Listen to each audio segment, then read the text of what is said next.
Morning, Kalimera. Honorable Minister that you're not here, Excellencies, distinguished guests. First of all, I would like to thank you for the invitation and the opportunity to give us to exchange some ideas on how we can cooperate in terms of tourist development.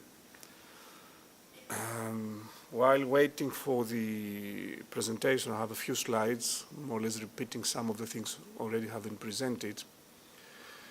As a general concept, we at SETE, we strongly believe in this type of partnerships, particularly when it's about partnership between private and public sector.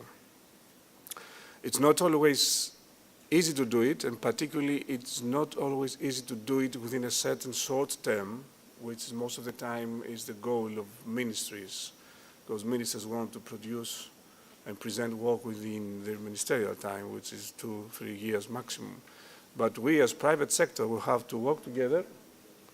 Any chance to activate the presentation? Or shall I try myself?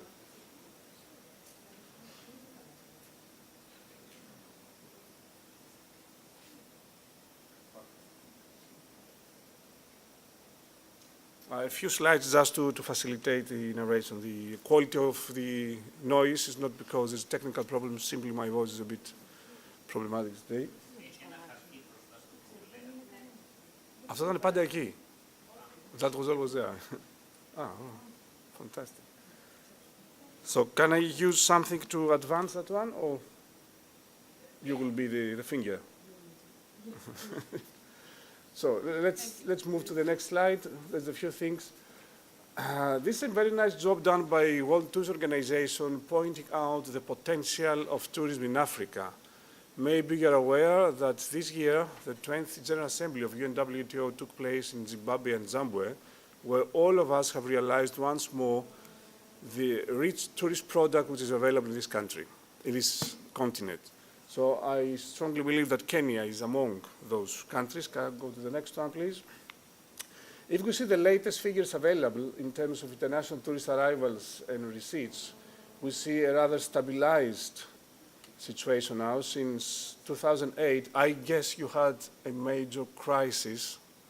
I don't know what happened in 2007 or 8, but these figures, the -30 or whatever, are results of terrorist attacks or stuff like that which create negative publicity, which is one of the problems we share. The last year, Greece, because of the crisis, we had a lot of negative publicity, and the case was exactly as the problem in your mall.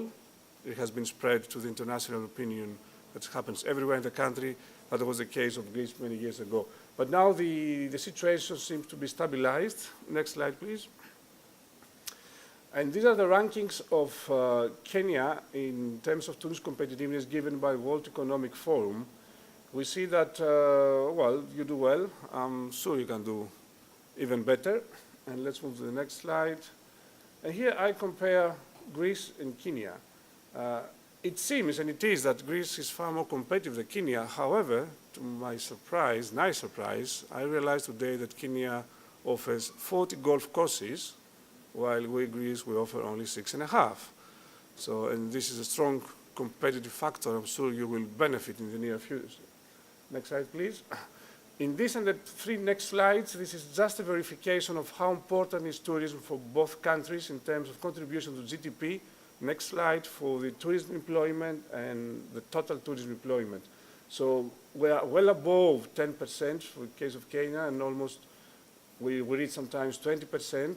2 sectors which can be the drivers for the economy. And the next slide, please. That one? Yeah. As a coincidence, both countries joined UNWTO in 1975, and recently with Utali College, we joined forces within the affiliate members of UNWTO. My friend Dr. Kenneth Obong is here, and I'm looking forward to him after. Next slide, a few things.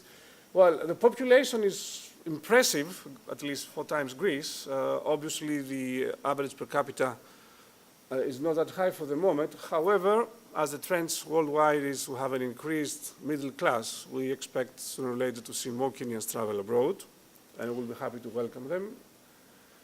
I tried to find out how many Greeks travel to Kenya. Sorry, we don't have any figures available, and just because I guess the number is not that big. And the reason for this is the next slide.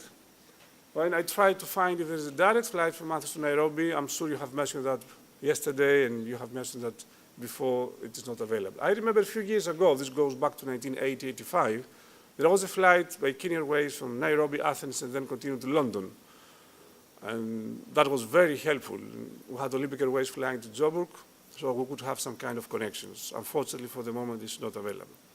Another thing which I should have put it there, and it came to my mind listening to your presentations, I see somehow a field of cooperation in terms of marathon races.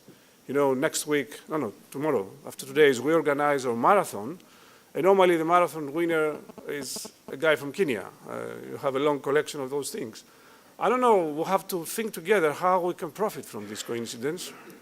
You have to bring all your runners here, you have to give you something more, but it must be some benefit. I mean, we'll have the brand ownership and you collect the medals. So a synergy must be created.